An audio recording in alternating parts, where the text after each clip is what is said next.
I can't think of any. They might have been paying board and room. I don't know. That's possible. Well, tell us. Well, I guess we talked about it a little bit, but tell us a typical day. Well, this microphone's picking me up, so keep that one on you. All right. I guess just tell us a typical day for the band. When you're going on the road, and then, or a typical day if you were already where you were going to play. I know you've talked about it a little bit already, but. Well, a typical day. I told you we were working almost every night, and sometimes we would get home 8 o'clock in the morning, a long haul, or have car trouble on the way, which we could expect. Didn't happen too often, but too much anyhow. And we have had a guy, Frank Roller, who drove for us after we got our larger band and got that trailer that I showed you. And he was a good mechanic, and he could get a car to run regardless of what was wrong with it, and he often did. I mean, the guy was fantastic. I can remember one time something happened to the line between the gas tank and the carburetor, and this is at night, and it plugged up or something, and it's too hard to find out where it was. So he disconnected the pipe and took it, and he had a can of gas in the car, and he was pouring the gas into a funnel, which in turn went into a tube, which in turn went into the carburetor. He would just feed all the way home. He was doing this to keep the car running. He was fantastic, and the most foul-mouthed guy I ever heard in my life. I don't know where I can't repeat him, but boy, they're so funny, they're so horrible that they're funny. Yeah. Some of the things he said. But he was a pretty clever mechanic, I'll tell you that. And anyhow, you was asking about the day. Well, anyhow, we'd get up sometime mid-morning, I suppose. I did, and have breakfast, and we had our own various things that we all did during the daytime. That was our time off. From the time we got up in the morning to the time we had to be at Amels, or wherever usually we went to Amels and got in the bus at Amels, at his house. And so we do what we felt like doing, I can't. Just think of your time when you were that age. What did you do? You found something to occupy. Well, there again, like I say, I did some arranging. It kept me pretty busy writing arrangements because it's a time-consuming job, and you always want more new music. Being a band, we got free piano copies of all the new music that came out. So Emil would sort this stuff out and say, this looks like it's going to be a hit or something like that. And he'd give it to me and said, write an arrangement on it. So from that sheet of music, I had to write the arrangement. And so it took some time to do that. And Roy Lear, I mentioned earlier, was one of my good buddies, and he lived over in Rock Island, Illinois, and he had an old Rio touring car of his own. And he'd come over to the house, and maybe we'd just sit around and gas, or else we'd go and play pool. We like to play pool, so we'd do that. And go downtown, fool around, whatever. Then we'd have to be over to Amels anywhere from 2 o'clock till 5 o'clock or 6 o'clock, depending on how far we had to go. And get in the band bus and take off for wherever it was. And drive through the Illinois and Iowa country and smell all the hogs and everything else on both sides of the road. We used to count outhouses just to be entertained. This side of the road against this side of the road. Who come up with the most? And the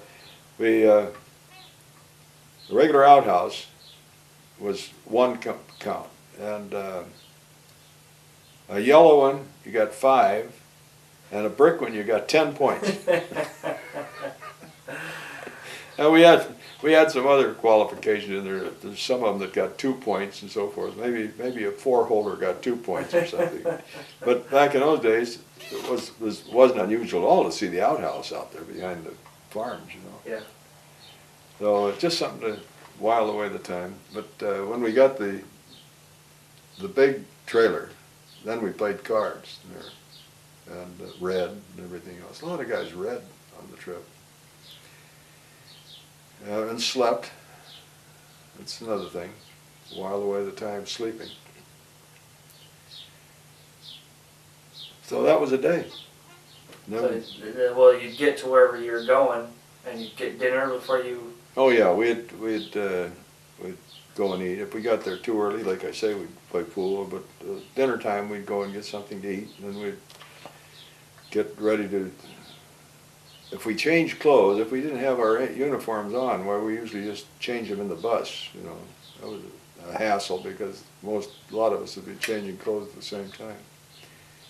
And but normally we wore our clothes from home, so we didn't have to go through that hassle. And I'm running out. Well, I think we talked about it a little bit a while ago about restaurants of the day. Were there different styles of restaurant, or did you just go to a restaurant and you knew that there was just going to be the same the place that food as always? Yeah, the places that we played frequently, we knew the restaurants and we knew the good ones. And yeah, we'd usually go to the same place. We had a place, I can't remember the name, in Clinton, where we went, and we got a full meal for 50 cents. And the best value we ever had was in a little town in northern Illinois. The only thing I can remember, its only claim for fame was that was the home of Gabby Hartnett, which at one time was one of the Chicago club's very renowned catchers. Oh. And he came from there, and Gabby Hartnett was all over town, the signs and so forth. Gabby's Place and all that. And they had a pavilion, we played in there frequently, and they had an old wooden hotel. Boy, that thing would never be in business nowadays because it was a fire trap if there ever was one. It was about 4 stories high. We never stayed there, but we ate there. And what they had was family-style dinners, just big tables, you know, and you sat down on benches on the side, and they just keep pouring the stuff, dude. Putting the stuff on the table. All kinds of meat, all kinds of vegetables and salads, and not so much salad. There weren't so many salads in those days. Salads weren't very popular. But anyhow, fresh and cooked vegetables, of course. Finish off with pies and cakes and everything else. It was a fantastic meal. You just stuffed when we got out of there. 60 cents for the whole thing. Wow. That was great. We loved to play up there because of that place to eat.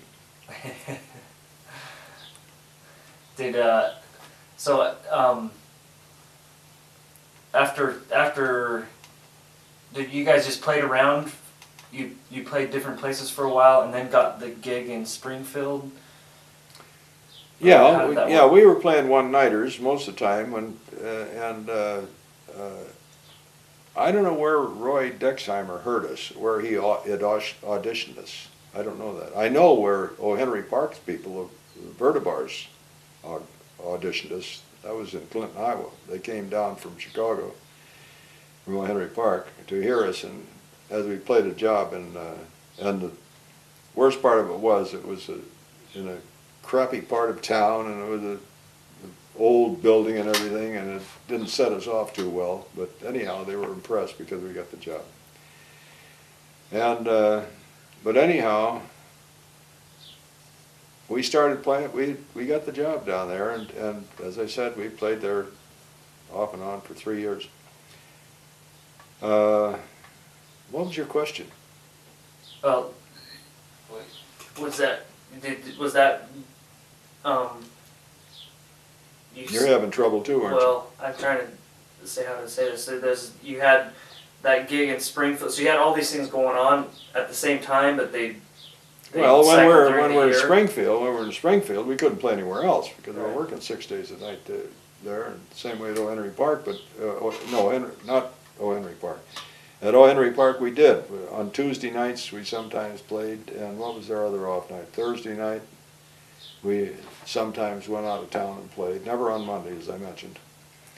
But yeah, we'd go. We'd take some pretty long hops sometimes. We'd go clear from Willow Springs, which is just outside of Chicago, to Dubuque, Iowa, for example. That's 150 miles or so to play for 3 hours. And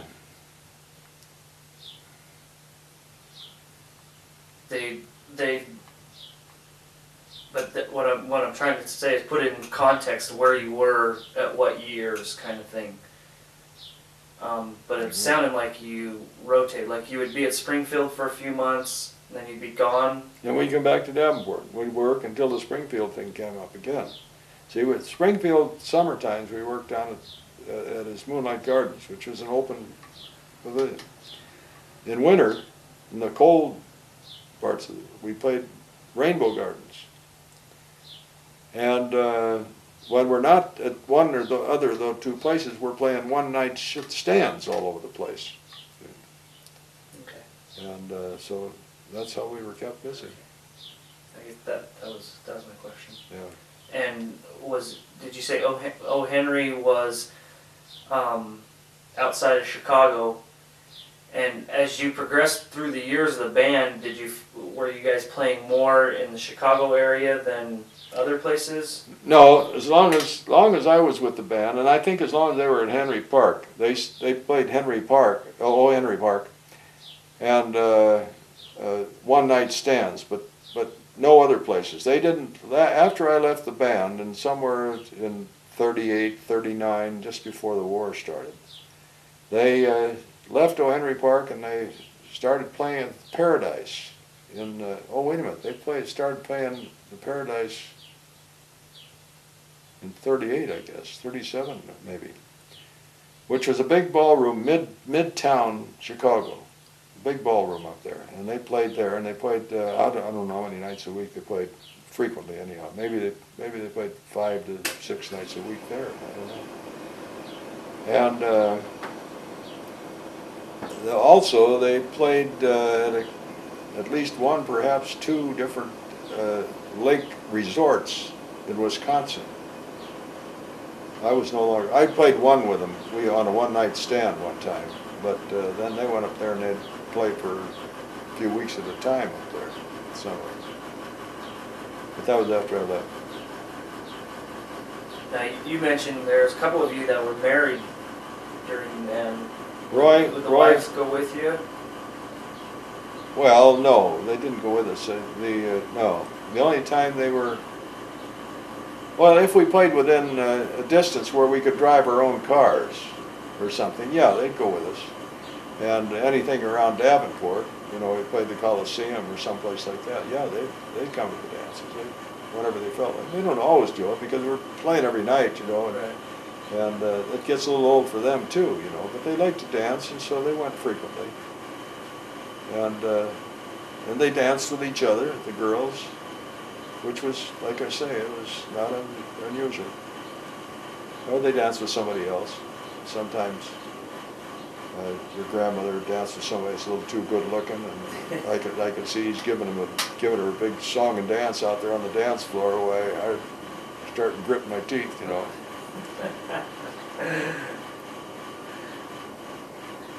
Well, since you brought it up, why don't you talk about when you met Grandma, since it was in that time. It was.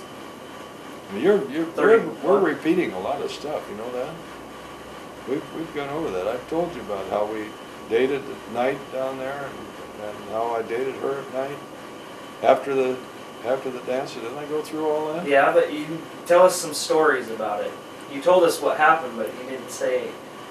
Tell us specific stories about it. How about that? Well, you're calling on my memory far beyond its capacity to satisfy, believe me. Well, it doesn't have.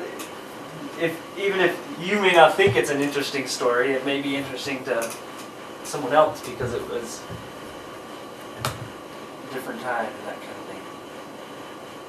Well, usually I dated your grandmother after the dance because she came to the dance, and she came frequently. She loved to dance, and she had girlfriends, and they came together. Well, you never did. You never told us exactly how you met. Because I don't know. Oh, I think you'll remember hearing this before. Well, Again. tell it again. Well, she came to the dances. When I first noticed her, it was at the Rainbow Gardens, which was the ballroom downtown. And she had a little black tam type hat with a little snowball of white on top of it, you know. And that attracted me. I think it was the way I could see where she was in the ballroom. You know, I could see that little white hat floating around. She danced a lot, busy all the time. And anyhow, she looked very attractive, and then started talking to her, and the usual thing, and a date. And we decided how could we have a date, and so finally she decided she could do without as much sleep as she was getting, because she worked days. So I can't tell you now how I'd get to her house. Well, it wasn't too far from town, so I probably I didn't take public transportation in the middle of the night. I certainly didn't do that. But anyhow, we'd sit on her front porch and something like that, and, for a little while, or go for a walk, or if there's a place open where we can get some ice cream or things. We would do that for a couple hours, and so she wouldn't get to bed till about 3 o'clock in the morning. Then it didn't bother me much because I could sleep, but she had to get up. But she didn't mind, I guess, because we did it frequently. And